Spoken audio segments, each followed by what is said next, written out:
CI నాకు తెలుసా, police నాకు తెలుసు, సిఐ టీఆర్ఎస్ నాకు తెలుసు.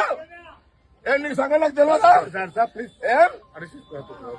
నేను అపోజిషన్ లో ఉన్నది ఆకిలా ఇడువా నేను. మీరు అనుకుంటున్నావేమో చెప్తా అంటే చెప్పుకోపో అంటుంది సార్. చెప్పుకోపో అన్నాడు. అంత పెద్ద ఎన్నికలను ఆపేస్తా, నేను ఆపేమని చెప్పేస్తా.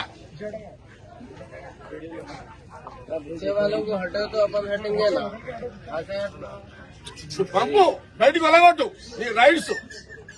నువ్వు స్పెసిఫిక్ గా గల్లా ఎందుకు వచ్చినావు? ఏంది ఇదంతా? ఏం నడుస్తుంది నాకు తెలుసు. ఈ శంకర్ ఏం పేర్రా ఇతను గతంలో సంగారెడ్డిలో గంజాయి బ్యాచ్ తోటి కూడా సంబంధాలు ఉన్నాయి. నేను ఇంకా ఇద్దరు సీఏలు ఉన్నారు నాకు తెలుసు. అపోజిషన్ లో ఈయనతో పాటు ఇంకా ఇద్దరు సీఏలు ఉన్నారు, పేరు కూడా చెప్తే ఇప్పుడే. విన్నారా? ఈ సంగారెడ్డి ప్రాంతంలో వండుకుంటూ వీళ్ళందరూ క్రిమినల్స్ ప్రోత్సహించారు. నీకు ఇంకా టీఆర్ఎస్ బుద్ధి పోలేదు అవా నీకు? నువ్వేమనుకుంటున్నావు? ఆయన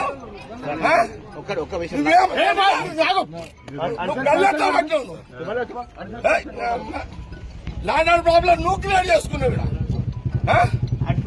సినిమాని అరవైనా ఇదేమన్నా ఏం తమాషానా?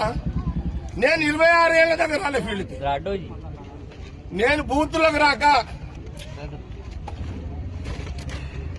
26 ఏళ్ళు అయింది.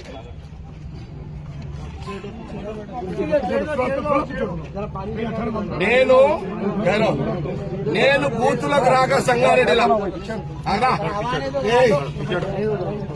నేను సంగారెడ్డిలో బూతులకు రాక 26 సంవత్సరాలైంది.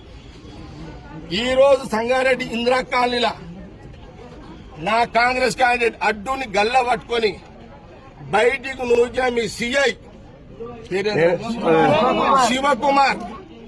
శివకుమార్ నాకు తెలుసు. ఈ శివకుమార్ అంటోడు పోయిన 10 ఏళ్ల కాలంలో, సరే మీరు ఏ గవర్నమెంట్ ఉంటే పాట పాడతారు, పాడుకోండి. మా గవర్నమెంట్ ఉందని నేను పాడమని చెప్పలే కదా దానికి. కానీ నా అడ్డుని గల్లబట్టి సీఐ ఊక్కుందని ఆయన సంగతి నేను తెలిసేస్తా. అచ్చా వాడేవాడు హోంగాడు ఎవడాడు? అరే హోంగాడు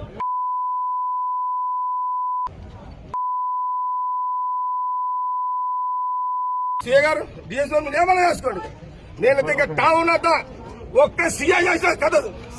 26 ఏళ్ల తర్వాత నేను వచ్చినట్టు. నేనెంత కోపంలో వచ్చినో ఆ సీఐకి బుద్ధి లేదు, రోషం ఉంటే మీరు పక్క జరగండి. వాడు రివాల్వర్ తీస్తాడా? నేను వాడు తెలుసుకుంటాను. లేదు నా కోపం ఇప్పుడు చూసిరా ఇట్లా మీరు. ఒక సిఐ నీ సిఐ అతను రావడం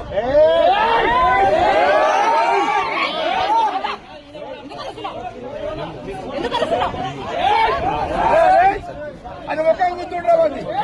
అరే ఫోటో ముందుండవు ఉందలేదమ్మా. అరే ఒక బాధ్యత గల సిఐ ఒక క్యాండిడేట్ ఒక మొత్తాలు సిఐ సిఐ క్యాండిడేట్